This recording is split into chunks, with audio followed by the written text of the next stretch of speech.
Hey guys, how's it going? Welcome back. Well, today we're going to give you a bit of a review on the Auldey Exploiter RC 3-channel helicopter. Now, I'm in Canada and we buy these from the source. Okay, it's the only place I've seen them so far. Maybe a few other places that might carry them, but you know, I haven't seen any. So, anyways, we paid about $70 for these, regular price, $50 on sale. And that's about the cheapest price I've seen them go for is $50. So, but we're going to give you the good points. We're going to give you the really ugly points.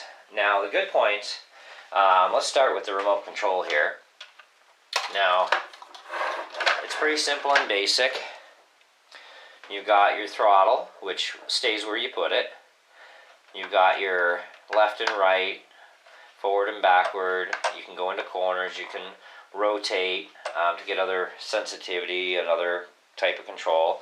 You got your left and your right for your spin control, which does, by the way, hold a memory. So when you shut the remote off, it does remember. So, which is good because a lot of remotes have these dial-ins for your trim, and if you bump them or knock them, you know, next time you turn on your heli, it's gonna start spinning on you, and you gotta constantly be on that.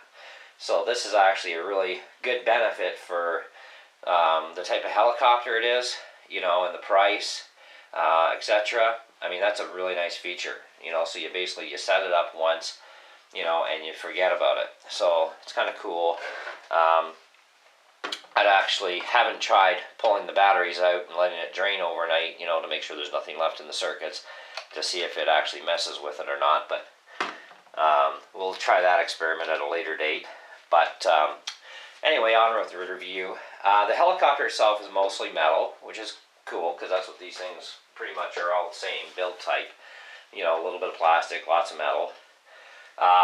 The little pads on the landing skids here, they help with crash impact. So you're not going to break your landing gear too easily in a hard fall. They'll absorb a lot of that shock. So it's going to give you some extra life out of that landing skids, you know, because there's a lot of plastic in there, right? The lights do look really cool. You got a rocket that lights up here, tail boom, okay? Unplug the battery from the connector, plug the AC adapter right into the battery direct. Now the adapter doesn't have a memory or intelligent circuit in it to shut off when the battery's charged. So, you know, if you leave it on for 3 hours or 5 hours, it's going to keep charging into that battery. You know, it's not going to stop. So now I've done some experimenting, and the actual recharge time for this helicopter is 1 hour. And you should get about, if your battery's in good shape, you should get about a good 10 minutes of flight time per charge. Now, the thing too is, with this heli and any heli or RC toy for that matter, let the battery cool for about 20 minutes before you recharge it. And also, because batteries do get a little warm when they do get charged, let it cool down for about 10-15 minutes before you use it again, and you'll get maximum life and flight time and charge cycles out of the battery. And the battery should last you for hundreds of cycles. You know, I've got literally hundreds of cycles on smaller batteries, and they're still going just like brand new. You know, where others that I made the mistakes with, I may have only got 50 or 60 charge cycles, you know, because, hey, everybody learns, right? You know. But anyway, the helicopter is very responsive to the remote, so very sensitive. Doesn't seem to be, you know, any kind of real lag there at all from the time you do something to the time the helicopter responds. So there's not really any lag time to worry about that's all that noticeable. You can do things like, you know, little pirouettes and figure eights and circles and, you know, some basic flying. You know, you're not going to fly this thing upside down, so, you know, but you need a 6-channel for that. Anyhow, so you got your basic movements. You got left, right. So you can go left, right, forward, backward, up, down. You know, you can go backwards and spin, forwards and spin like this, that sort of thing. No sideways maneuvers. That's in a 4-channel. But the quality of the build of the plastic even is actually pretty rugged and heavy duty. So it's designed to take some good hits, before anything's going to happen. So, you don't have to worry too much, but try not to crash, is always the big thing. Now, this is a 2nd generation version of this helicopter. And what I mean by that is 2nd generation has these black gears, which seem to be a little more pliable or softer. So they're not going to get chewed up as easily, right, the gear teeth. This is our 1st generation, which has the white gears. Now these ones, there's some problems with the gear teeth getting chewed up in a crash really easily. So there's a bit of a problem. So I guess the company must have gotten on that one a bit, changed their factor and their design. And, that's kind of a toss-up too, because Cobra did the same thing between white and black gears. But Cobra's white gears were actually better than their black gear system, and that's another whole video for that one. But all in all, it's a really good heli. It flies very nice. It's very balanced in the air. You can go forward and back off and go to hover mode, and it stabilizes out very quickly.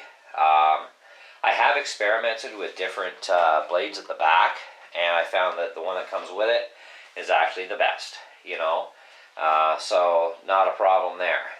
Indoor flying, just awesome. Outdoor flying, you gotta be under 5 kilometers an hour. So 5 kilometers an hour and under for your wind speed, and it'll fly nicely outdoors. As far as distance goes, I've been out an easy 60, 70 feet straight out. I've been upwards to 50 feet in the air, and I've not had any hiccups at all. So, but that's going to depend too on what kind of radio interference you have in your area where you live too, how much actual distance you're really going to get, as far as flying distance goes. The big bad points now, there's no parts access for these things at all. You can get blades, okay, so I can't really say at all, but you can get spare blades, you can get spare rotor blade, you can get a spare remote, you can get a spare charger. That is totally it. The company is not supporting any other parts. So you burn out your motor at the back, you burn out any of these motors, you bust your gears, forget it, there's no parts. That is the biggest bad point about this helicopter. So the way I look at it is with helicopters, and Auldey's not the only company doing this, but the way I look at it is with helicopters that have no parts access like this, make it an occasional flyer. I've got lots of helicopters I can fly, and all my other ones, except for any of my Auldey stuff, of course, I can get full parts access. I can get every single part to build a helicopter, so I have no problems getting parts. So, I fly them a lot, so this is like my occasional flyer. I'll fly it maybe, I don't know, maybe twice a month, 3 times a month type of thing. Just depends, because when you look at putting out $50 on sale or $70 regular, that's a lot of money to put out for something that if you have a really super bad crash too many times, because you could take some bad crashes a few times before something happens. But it's a lot of money to put out and not being able to repair it at all.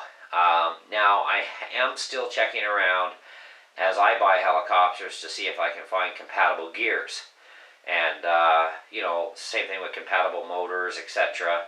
And when I get a line up on something, I'll definitely let everybody know. In the meantime, I still collect a lot of these things and pick up broken ones, and I strip them for parts. So I have a lot of bottom gears.